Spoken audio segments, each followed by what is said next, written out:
কর্ম কথা বলে এই আপুর গল্পের শেষটা শুনেন। কর্ম কথা বলে, আপনি অপরের সাথে যা করবেন সেটা কোনো না কোনো উপায়ে আপনার কাছে আবার ফেরত আসে। একটা গল্প বলি। এক গ্রামে একটা গরিব কৃষক ছিলেন, যিনি দুধ থেকে মাখন, ঘি এগুলো তৈরি করে বিক্রি করতেন।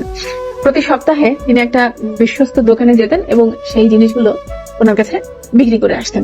এবং ওই দোকানদারও দেখতেন যে কৃষকটা গরিব, তো তাকে বিশ্বাস করে সে ওই ঘি মাখন ওগুলো কিনে নিতে এবং খুব একটা মাপামাপির প্রয়োজন মনে করতো না। দুজনের মধ্যে একটা বিশ্বস্ততার সম্পর্ক তৈরি হয়ে যায়। তো হঠাৎ দোকানদারের কি মনে হলো যে সে মনে করলো ওই মাখনগুলো একটু মেপে দেখা উচিত। তো দোকানদার যখন মাপতে গেল তখন দেখলো যে মাখনগুলো হচ্ছে 900 গ্রাম ওজনের, 100 গ্রাম সেখানে নাই 1 কেজি ওজনের মাখনের মধ্যে থেকে।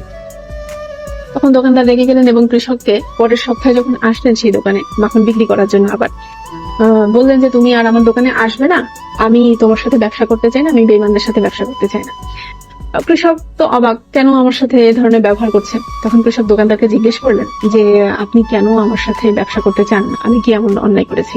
তখন দোকানদার বলে যে তোমাকে আমি বলি 1 কেজি ওজনের মাখন দিতে এবং তুমি 1 কেজি ওজনের মাখন দিয়ে সেই টাকাই নিয়ে যাও, কিন্তু তুমি দাও 900 গ্রাম ওজনের মাখন। তাহলে তুমি আমার সাথে কেন এরকম বেইমানি করো, আমি তো তোমাকে বিশ্বাস করেছিলাম। তখন কৃষক একটু হতভম্ব হয়ে দোকানদারকে বলেন যে দাদা, আমি তো আসলে খুব গরিব মানুষ, আমার ওই মাপ করার যে পাথর পাওয়া যায় সেগুলো আমি কিনতে পারি নাই। তো প্রত্যেক সপ্তাহে বাড়ি ফেরার পথে আমি আপনার দোকান থেকে 1 কেজি করে চিনি নিয়ে যাই।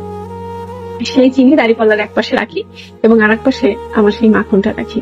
এভাবে আমি মাপ করে আপনাকে সেল করতে আসি।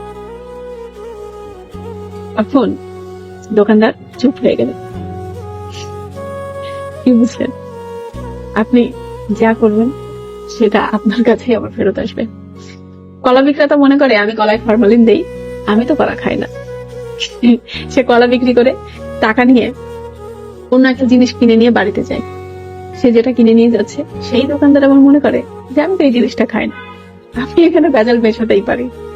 বিষয়টা হচ্ছে এরকম, আপনি যাই করেন সেটা আপনার কাছেই ফেরত আসবে। আমরা মানুষরা কেন জানি এই জিনিসটা বুঝি না, এই বোধটুকু নাই আমাদের। আমরা খুব স্বতঃস্ফূর্ত ভাবে অন্যায় করে যাই কারোর সাথে, কিন্তু ভাব ছাড়ে না বাপকে।